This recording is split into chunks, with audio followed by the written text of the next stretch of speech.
ಎಲ್ಲರಿಗೂ ನಮಸ್ಕಾರ. Life to life ಚಾನೆಲ್ಗೆ ಸ್ವಾಗತ. ಕಲಿಯುಗದಲ್ಲಿ ಶೀಘ್ರ ಫಲದಾಯಕ ಅಂದರೆ ಅದು ಗಣೇಶ ಮಾತ್ರ.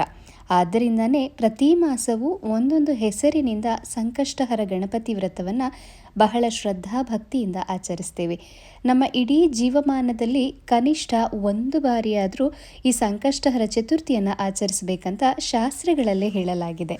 ಒಂದೊಂದು ತಿಥಿಗೆ ಒಂದೊಂದು ಪ್ರತಿಪಾದ್ಯ ದೇವತೆಗಳಿರ್ತಾರೆ. ಹಾಗೆ ಈ ಚತುರ್ಥಿ ತಿಥಿಗೆ, ಅದರಲ್ಲೂ ಕೃಷ್ಣ ಪಕ್ಷದಲ್ಲಿ ಬರುವಂತಹ ಚತುರ್ಥಿ ತಿಥಿಗೆ ಪ್ರತಿಪಾದ್ಯ ದೇವರು ಅಂದರೆ ವಿಘ್ನೇಶ್ವರ. ಈ ಸಂಕಷ್ಟಹರ ಚತುರ್ಥಿಯನ್ನು ಬಾಲಚಂದ್ರ ಸಂಕಷ್ಟಹರ ಚತುರ್ಥಿ ಅಂತಾನೂ ಸಹ ಕರೀತಾರೆ.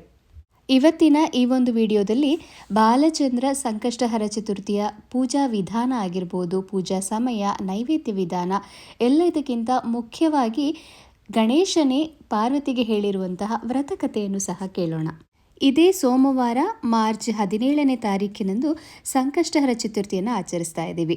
ಆ ದಿವಸ ಪೂಜೆಗೆ ಇರುವಂತಹ ಶುಭ ಮುಹೂರ್ತಗಳೆಂದರೆ, ಬೆಳಿಗ್ಗೆ ಬ್ರಾಹ್ಮಿ ಮುಹೂರ್ತದಲ್ಲಿ ಮಾಡೋರಿಗೆ 5 ಗಂಟೆ 2 ನಿಮಿಷದಿಂದ 5 ಗಂಟೆ 40 ನಿಮಿಷದವರೆಗೆ. ಇದಾದ ನಂತರ ಬೆಳಿಗ್ಗೆ 6 ಗಂಟೆ 40 ನಿಮಿಷದಿಂದ 8 ಗಂಟೆಯವರೆಗೂ ಸಹ ಅಮೃತ ಕಾಲವಿರುತ್ತೆ. ಇದಾದ ನಂತರ 8 ಗಂಟೆ 6 ನಿಮಿಷದಿಂದ 9 ಗಂಟೆ 36 ನಿಮಿಷದವರೆಗೆ ರಾಹುಕಾಲ ಇರೋದ್ರಿಂದ ಆ ಸಮಯದಲ್ಲಿ ಪೂಜೆಯನ್ನು ಮಾಡೋದಿಲ್ಲ. ಆ ರಾಹುಕಾಲದ ನಂತರ 9 ಗಂಟೆ 40 ನಿಮಿಷದಿಂದ 10 ಗಂಟೆ 50 ನಿಮಿಷದವರೆಗೂ ಸಹ ಶುಭ ಮುಹೂರ್ತ ಇರುತ್ತೆ. ಈ ಒಂದು ಅವಧಿಯಲ್ಲಿ ನೀವು ಬೆಳಗಿನ ಪೂಜೆಯನ್ನು ಮಾಡಬಹುದು. ಈ ಸಂಕಷ್ಟಹರ ಚತುರ್ಥಿ ಚಿತ್ರಾ ನಕ್ಷತ್ರ ಧ್ರುವ ಯೋಗದಿಂದ ಕೂಡಿದ್ದು ಅತ್ಯಂತ ಶುಭದಾಯಕವಾಗಿರುತ್ತೆ. ನಾವು ಮಾಡುವಂತಹ ಪೂಜೆಗಳಿಗೆ ಶುಭ ಫಲವನ್ನು ಪಡೆಯಬಹುದು. ಈ ದಿನ ಚಂದ್ರೋದಯದ ಸಮಯ ರಾತ್ರಿ 8 ಗಂಟೆ 55 ನಿಮಿಷಕ್ಕೆ. ಈ ಸಂಕಷ್ಟಹರ ಚತುರ್ಥಿಯನ್ನು ಬಾಲಚಂದ್ರ ಸಂಕಷ್ಟಹರ ಚತುರ್ಥಿ ಅಂತ ಏನಕ್ಕಾಗಿ ಕರೀತಾರೆ? ಬಾಲ ಅಂದರೆ ಹಣೆ. ಹಣೆಯಲ್ಲಿ ಯಾರು ಚಂದ್ರನನ್ನು ಹೊಂದಿರ್ತಾರೋ ಅವರನ್ನು ಬಾಲಚಂದ್ರ ಅಂತ ಕರೀತಾರೆ. ತಲೆಯಲ್ಲಿ ಚಂದ್ರನನ್ನು ಧರಿಸಿರೋನು ಶಿವ. ಗಣಪತಿಗೆ ಶಿವ ಚಂದ್ರನನ್ನೇ ಭೂಷಣವನ್ನಾಗಿ ಮಾಡಿದ ಅಂತ ಆ ಕಾರಣಕ್ಕೆ ಗಣಪತಿಗೆ ಬಾಲಚಂದ್ರ ಅನ್ನುವಂಥ ಹೆಸರು ಬಂದಿದೆ ಅನ್ನೋದು ಒಂದು ಪ್ರತೀತಿ. ಅಲ್ಲದೆ ಆತ್ಮಾವೈ ಪುತ್ರನಾಮಾಸಿ ಅನ್ನೋ ಹಾಗೆ ತಂದೆಯೇ ಮಗನ ರೂಪದಲ್ಲಿ ಪುನಃ ಜನಿಸ್ತಾನೆ ಅನ್ನುವಂಥ ವಾಕ್ಯದಂತೆ ಗಣೇಶನು ಶಿವನ ಸ್ವರೂಪವೇ ಆಗಿದ್ದಾನೆ. ಆದ್ದರಿಂದಲೇ ಆತನನ್ನು ಚಂದ್ರಚೂಡ ಅಂತ ಕರೆಯೋ ಹಾಗೆ ಗಣೇಶನನ್ನು ಬಾಲಚಂದ್ರ ಅಂತ ಕರೀತಾರೆ. ಪ್ರತಿ ಸಂಕಷ್ಟಹರ ಚತುರ್ಥಿಯಲ್ಲಿ ಮಾಡೋ ಹಾಗೆ ಈ ಸಂಕಷ್ಟಹರ ಚತುರ್ಥಿಯಲ್ಲೂ ತಲೆಗೆ ಸ್ನಾನವನ್ನು ಮಾಡಿ ಈ ದಿನ ವಿಘ್ನೇಶ್ವರನನ್ನು ವಿಗ್ರಹ ರೂಪದಲ್ಲಿ, ಅರಿಶಿಣದ ಗಣಪತಿಯ ರೂಪದಲ್ಲಿ ಅಥವಾ ಫೋಟೋವನ್ನು ಇಟ್ಟು ಸಹ ಶಾಸ್ತ್ರೋಕ್ತವಾಗಿ ಪೂಜೆಯನ್ನು ಮಾಡಬೇಕು. ಈ ದಿನ ಪೂರ್ಣ ಉಪವಾಸದಿಂದ ಇರಬೇಕು. ಅರಿಶಿಣ ಕುಂಕುಮವನ್ನು ಇಟ್ಟು ಗೆಜ್ಜೆ ವಸ್ತ್ರವನ್ನು ಧರಿಸಿ, ವಿಗ್ರಹವಾದರೆ 2 ಹಿಡಿ ಅಕ್ಕಿಯನ್ನು ಒಂದು ತಟ್ಟೆಯಲ್ಲಿ ಹರಡಿ ಅದರ ಮೇಲೆ ಚೂರು ಮಂತ್ರಾಕ್ಷತೆಯನ್ನು ಹಾಕಿ ಆ ಒಂದು ಅಕ್ಕಿಯ ಮೇಲೆ ಗಣಪತಿ ವಿಗ್ರಹವನ್ನು ಇಟ್ಟು ಪೂಜೆ ಮಾಡಬೇಕು. ಕುಲದೇವರಿಗೆ ಮೊದಲು ಪೂಜೆಯನ್ನು ಮಾಡಿ ನಂತರ ಸಂಕಲ್ಪ ಮುಖೇನ ಗಣೇಶನಿಗೆ ಪೂಜೆಯನ್ನು ಮಾಡಬೇಕು. ವಿವಿಧ ಪತ್ರೆಗಳಿಂದ, ಎಕ್ಕದ ಹೂವಿನಿಂದ, ಕೆಂಪು ಹೂವುಗಳಿಂದ ಗಣಪತಿಗೆ ಪೂಜೆಯನ್ನು ಮಾಡ್ತಾರೆ. 21 ಗರಿಕೆಯನ್ನು ಸಮರ್ಪಿಸಬೇಕು. ಯಾವಾಗಲೂ ಸಂಕಷ್ಟಹರ ಚತುರ್ಥಿಯ ದಿವಸ ಗಣೇಶನ ಜೊತೆಗೆ ಚಂದ್ರನಿಗೂ ಪೂಜೆಯನ್ನು ಮಾಡಬೇಕು. ಆಗ ಮಾತ್ರವೇ ವ್ರತದ ಪೂರ್ಣ ಫಲ ಸಿಗೋದು. ನಾರದ ಪುರಾಣದ ಪ್ರಕಾರ ಈ ದಿನ ಗಣೇಶನನ್ನು ಬಾಲಚಂದ್ರದ ರೂಪದಲ್ಲಿ ಪೂಜಿಸೋದ್ರಿಂದ ಸಂತೋಷದ ಜೊತೆಗೆ ಅದೃಷ್ಟವೂ ಹೆಚ್ಚಾಗತ್ತೆ. ಹಲವಾರು ವಿಷಯಗಳಲ್ಲಿನ ತೊಡಕುಗಳಾಗಿರ್ಬೋದು, ಅಡ್ಡಿ ಆತಂಕಗಳಾಗಿರ್ಬೋದು, ಎಲ್ಲವೂ ಸಹ ದೂರವಾಗತ್ತೆ. ಶುಭ ಕಾರ್ಯಗಳು ನಿಂತು ಹೋಗಿದ್ರೆ ಅವು ಕೂಡ ಪೂರ್ಣವಾಗತ್ತೆ. ಮಕ್ಕಳ ದೀರ್ಘಾಯುಷ್ಯಕ್ಕಾಗಿ ಈ ದಿನ ಗಣೇಶನಿಗೆ ವಿಶೇಷವಾಗಿ 21 ನಾಮಗಳನ್ನು ಹೇಳಿ ಓಂ ಗಂ ಗಣಪತಿಯೇ ನಮಃ ಅನ್ನುವಂತಹ ಒಂದು ನಾಮಾವಳಿಯನ್ನು 108 ಬಾರಿ ಜಪಿಸಬೇಕು. ಕೋರಿಕೆಗಳು ಈಡೇರುವುದಕ್ಕೋಸ್ಕರ ಈ ದಿವಸ ಅರಿಶಿಣದ ಬಟ್ಟೆಯಲ್ಲಿ 21 ರೂಪಾಯಿ ಕಾಣಿಕೆಯನ್ನು ಮುಡುಪು ಕಟ್ಟಿ ಪೂಜೆಯನ್ನು ಮಾಡೋದ್ರಿಂದ ಅಂದುಕೊಂಡಂತಹ ಕೋರಿಕೆಗಳು ಸಿದ್ಧಿಸತ್ವೆ. ಗರಿಕೆ, ಹೂವು, ಮಂತ್ರಾಕ್ಷತೆಯ ಮೂಲಕ ಗಣೇಶನ ಅಷ್ಟೋತ್ತರ ನಾಮಾವಳಿಗಳನ್ನು ಹೇಳಿ ಬೆಳಿಗ್ಗೆ ದೀಪಧೂಪದ ಜೊತೆಗೆ ಕೆಂಪಾರತಿಯನ್ನು ಮಾಡಬೇಕು. ಫಲ ನೈವೇದ್ಯ ಇಲ್ಲವೇ ಕೊಬ್ಬರಿ ಬೆಲ್ಲದ ನೈವೇದ್ಯವನ್ನು ಮಾಡಬೇಕು. ಈ ದಿನ ಪೂರ್ಣ ಉಪವಾಸವಿದ್ದು ವ್ರತವನ್ನು ಆಚರಿಸೋದ್ರಿಂದ ಫಾಲ್ಗುಣ ಸಂಕಷ್ಟಹರ ವ್ರತದ ಒಂದು ಪೂರ್ಣ ಫಲ ಸಿಗುತ್ತೆ. ಆರೋಗ್ಯ ಸಮಸ್ಯೆಗಳಿರೋರು ಈ ದಿನ ಹಣ್ಣು, ಹಾಲು ಅಥವಾ ರವೆ ಸಜ್ಜಿಗೆ ರೀತಿಯಲ್ಲಿ ನಾವು ಅಥವಾ ಇಲ್ಲ ಅವಲಕ್ಕಿಯನ್ನು ಸಹ ಸೇವಿಸಬಹುದು. ಇದಿಷ್ಟು ಬೆಳಗಿನ ಪೂಜೆ ಆಗುತ್ತೆ. ಸಾಯಂಕಾಲ ಗೋಧೂಳಿ ಸಮಯದಲ್ಲಿ ಮತ್ತೆ ಗಣೇಶನಿಗೆ ದೀಪವನ್ನು ಬೆಳಗಿ ಪೂಜೆಯನ್ನು ಮಾಡಿ ಗಣೇಶ ಪಂಚರತ್ನ, ಗಣೇಶ ದ್ವಾದಶ ನಾಮ, ಸಿದ್ಧಿವಿನಾಯಕ ಸ್ತೋತ್ರಗಳನ್ನು ಪಠಿಸಬೇಕು. ಇದಾದ ನಂತರ ವ್ರತಕಥೆಯನ್ನು ಓದಬೇಕು.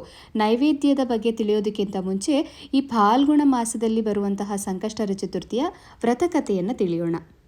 ಸಾಯಂಕಾಲ ಪೂಜೆ ಎಲ್ಲ ಆದ ಮೇಲಿಂದ ನೈವೇದ್ಯ ಮಾಡೋದಕ್ಕೆ ಮುಂಚಿತವಾಗಿ ಈ ವ್ರತಕಥೆಯನ್ನು ಓದಬೇಕು ಅಥವಾ ಕೇಳಬೇಕು.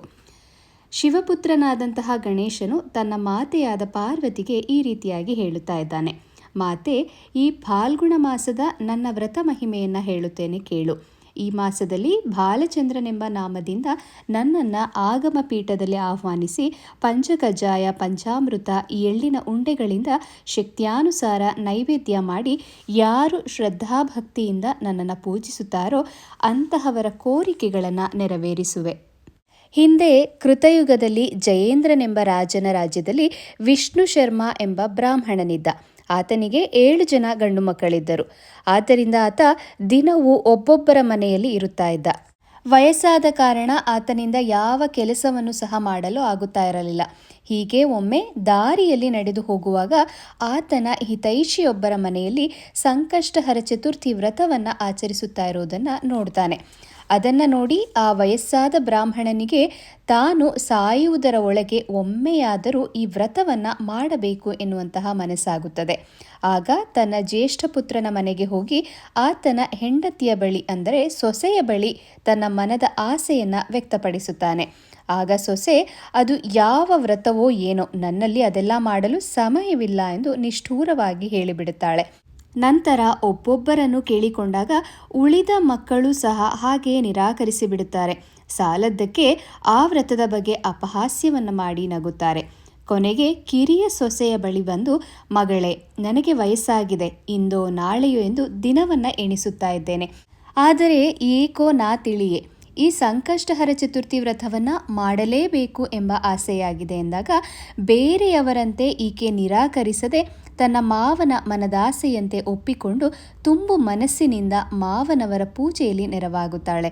ಅದರಂತೆ ಆತನ ಕಿರಿಯ ಮಗನೂ ಸಹ ಪೂಜೆಯಲ್ಲಿ ಕುಳಿತು ಭಾಗಿಯಾಗುತ್ತಾನೆ. ಈ ಪೂಜಾ ಫಲದಿಂದ ಸಾಮಾನ್ಯರಂತಿದ್ದಂತಹ ಕಿರಿಮಗ ಮುಂದೆ ಅತ್ಯಂತ ಶ್ರೀಮಂತನಾಗುತ್ತಾನೆ, ಉನ್ನತ ಮಟ್ಟಕ್ಕೇರುತ್ತಾನೆ. ಗಂಡ ಹೆಂಡತಿ ಇಬ್ಬರು ಅನ್ಯೋನ್ಯದಿಂದ ಸುಖ ಜೀವನವನ್ನು ನಡೆಸುತ್ತಾ ದಾನ ಧರ್ಮಗಳನ್ನು ಮಾಡುತ್ತಾ ತನ್ನ ತಂದೆಯನ್ನು ತಮ್ಮ ಮನೆಯಲ್ಲೇ ಚೆನ್ನಾಗಿ ಉಪಚರಿಸಿ ಗೌರವದಿಂದ ನೋಡಿಕೊಳ್ಳುತ್ತಾ ಇರುತ್ತಾರೆ. ಇತ್ತ ಅಸಡ್ಡೆಯಿಂದ ಅಪಹಾಸ್ಯ ಮಾಡಿದಂತಹ ಉಳಿದ ಮಕ್ಕಳು ಕಷ್ಟಗಳಿಂದ ಎಲ್ಲವನ್ನ ಕಳೆದುಕೊಂಡು ಬರಿಗೈದಾಸರಾಗುತ್ತಾರೆ. ಕೊನೆಗೆ ಎಲ್ಲರೂ ಬಂದು ತಂದೆಯ ಬಳಿ ಕ್ಷಮೆಯನ್ನ ಯಾಚಿಸಿ ಪ್ರಾಯಶ್ಚಿತ್ತವಾಗಿ ತಮ್ಮ ತಂದೆಯಲ್ಲಿ ಕೇಳಿ ತಿಳಿದುಕೊಂಡು ತಾವೂ ಕೂಡ ಸಂಕಷ್ಟಹರ ಚತುರ್ಥಿಯನ್ನು ಕುಟುಂಬ ಸಮೇತರಾಗಿ ಮಾಡಿಕೊಂಡು ಬರುತ್ತಾರೆ. ಕ್ರಮೇಣವಾಗಿ ಅವರ ಜೀವನ ಹಿಂದಿನಂತೆ ಉತ್ತಮ ಸ್ಥಿತಿಗೆ ಬರುತ್ತದೆ. ಅಂದಿನಿಂದ ಆ ಬ್ರಾಹ್ಮಣನ 7 ಜನ ಗಂಡು ಮಕ್ಕಳು ಪತ್ನಿ ಸಮೇತರಾಗಿ ಈ ಸಂಕಷ್ಟಹರ ಚತುರ್ಥಿಯನ್ನು ತಪ್ಪದೆ ಆಚರಣೆ ಮಾಡುತ್ತಾ ಇದ್ದರು. ಈ ರೀತಿಯಾಗಿ ಗಣೇಶನು ತನ್ನ ಮಾತೆಯಾದ ಪಾರ್ವತಿಗೆ ಫಾಲ್ಗುಣ ಮಾಸದ ಬಾಲಚಂದ್ರ ಸಂಕಷ್ಟಹರ ಚತುರ್ಥಿ ವ್ರತಕಥೆಯನ್ನು ತಿಳಿಸಿದನು. ವ್ರತಕಥೆಯನ್ನು ಕೇಳಿ ಅಥವಾ ಓದಿದ ನಂತರ ಚಂದ್ರೋದಯದ ನಂತರ ನಿಮ್ಮ ಅಭ್ಯಾಸ ಅಥವಾ ಪದ್ಧತಿಗೆ ಅನುಸಾರವಾಗಿ ವಿಘ್ನೇಶ್ವರನಿಗೆ ನೈವೇದ್ಯವನ್ನು ಮಾಡಬೇಕು. ಈ ದಿನ ಮುಖ್ಯವಾಗಿ ಕಡಲೆಕಾಳು ಉಸಲಿ, ಕೋಸಂಬರಿ, ಪಂಚಕಜ್ಜಾಯ, ಪಂಚಾಮೃತ, ಸಜ್ಜಿಗೆ, ಗೋಧಿ ಪಾಯಸ, ಸಮಯವಿದ್ದರೆ ಕಡುಬು, ಹೀಗೆ ಯಾವುದೇ ನೈವೇದ್ಯವನ್ನು ಮಾಡಿ ಸಮರ್ಪಿಸಬಹುದು. ನೈವೇದ್ಯದ ನಂತರ ಆರತಿಯನ್ನು ಬೆಳಗಿ ಚಂದ್ರೋದಯದ ನಂತರ ಚಂದ್ರನಿಗೆ ಅರ್ಘ್ಯವನ್ನು ಕೊಟ್ಟು ಪೂಜೆ ಮಾಡಿದಂತಹ ಗಣೇಶನನ್ನು ಸ್ವಲ್ಪ ಕದಲಿಸಿ ನಂತರ ಪ್ರಸಾದವನ್ನು ಸೇವಿಸಬೇಕು. ಮಾರನೇ ದಿವಸ ಮಂಗಳವಾರ ಬರುವ ಕಾರಣ ಸೋಮವಾರದ ದಿವಸವೇ ನಾವು ಗಣೇಶನನ್ನು ಸ್ವಲ್ಪ ಕದಲಿಸಬೇಕು. ಮಾರನೇ ದಿವಸ ಬೆಳಿಗ್ಗೆ ಸ್ನಾನ ಮಾಡಿ ನಂತರ ಮಂತ್ರಾಕ್ಷತೆಯನ್ನು ಹಾಕಿ ಎಲ್ಲವನ್ನು ತೆಗಿಬೋದು.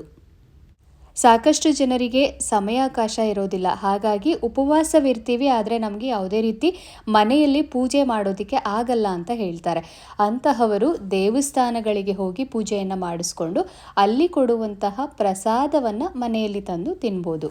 ಆಗಲೇ ಹೇಳಿದ ಹಾಗೆ ನಾರದ ಪುರಾಣದ ಪ್ರಕಾರ ಈ ದಿನ ಗಣೇಶನನ್ನ ಬಾಲಚಂದ್ರದ ರೂಪದಲ್ಲಿ ಪೂಜಿಸೋದ್ರಿಂದ ಸಂತೋಷದ ಜೊತೆಗೆ ಅದೃಷ್ಟವೂ ಹೆಚ್ಚಾಗುತ್ತೆ. ಅದೃಷ್ಟ ಪ್ರಾಪ್ತಿಗಾಗಿಯೇ ಇವತ್ತಿನ ಗಣೇಶ ವ್ರತವನ್ನ ಮಾಡೋದುಂಟು.